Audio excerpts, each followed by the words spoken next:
push to impeach her in the House, and that effort is being led by Democratic Congresswoman Robin Kelly of Illinois, who joins me now. First, to what Vice President Vance is saying, that the officer, he says, is protected by absolute immunity. Is that how you see it? Well, thank you for having me. And no, I don't see it like that at all. What happened to an investigation after a shooting, that's what needs to occur. No absolute immunity. That's ridiculous.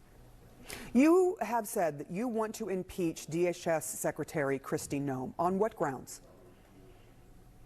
Well, there's 3 articles of impeachment: obstruction of Congress, violation of public trust, and self-dealing. There is almost no chance that she will be impeached, especially with Republicans holding power in both the House and the Senate. The public saw the House impeach President Trump twice, and yet he stayed in office and was reelected. So is this move to impeach the DHS secretary the most productive use of your energy and time in this particular case? I think it is. I think, despite what you just shared, with the audience, that we cannot stay on the sidelines. We need to use every tool in the toolbox. We need to give the public hope that an incompetent leader just can't come into communities and actually terrorize communities, traumatize communities. I represent, part of the Chicagoland area, and I saw what happened there, what's still happening there. It's morally wrong. It's economically wrong. It's hurting small businesses. People aren't going to work. They're not sending their kids to school. When I look at what happened in my own community with the helicopters landing, undocumented and Americans were pulled out of that house. I do want to talk to you about what has happened in your community. There, we've seen a couple of incidents, 2 in particular, in your state, where an ICE agent in one incident shot and killed an undocumented immigrant from Mexico in Franklin Park. DHS at that time claimed that the father of 2 had tried to use his car to drive into agents when they tried to detain him, and that an officer had been dragged by the car and suffered severe injuries. But surveillance video later on showed that that is not what happened. Then there was a second case in October. Federal agents opened fire on another vehicle in Chicago, saying that the driver of that car had a gun and had been one of the many cars that boxed the federal agents in. Her attorney said they lied about what happened in that case, which is ultimately why that case was dropped.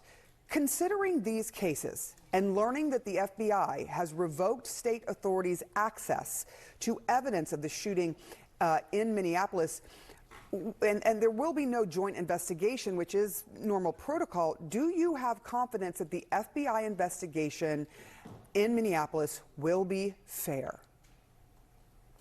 I do question, where's the transparency? People and the public need transparency to know the truth. They are putting their spin on things, and they're creating the doubt that members of Congress, myself, and the public will have, because there is no transparency, and they're leaving out state and local officials, which is extremely unusual.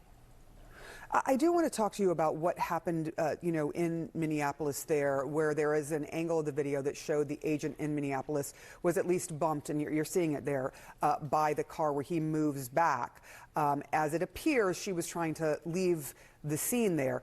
We all later learned that the agent who opened fire, in Minneapolis, had been dragged in another case when trying to detain someone.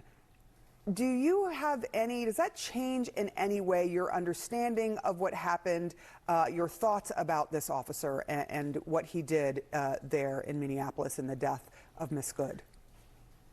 Well, I have questioned when we had the January 6th hearing, who are these people behind the mask? How were they vetted? How were they trained? And when I listened to news stations yesterday, law enforcement officers said, first of all, he shouldn't have been standing in front of the truck. He should have been standing on the side. You don't stand in the front or the back. So I question what his training was to be in the position that he was in, quite frankly. Are you worried at all about the rush to judgment here from the administration, which went straight at the victim in this case, calling her a domestic terrorist, from others on the other side of things, saying that he is a murderer, including one of your fellow congressmen out of California? Are you concerned about the sort of rush to judgment before a full investigation has happened here? But it doesn't sound like a full investigation is going to happen.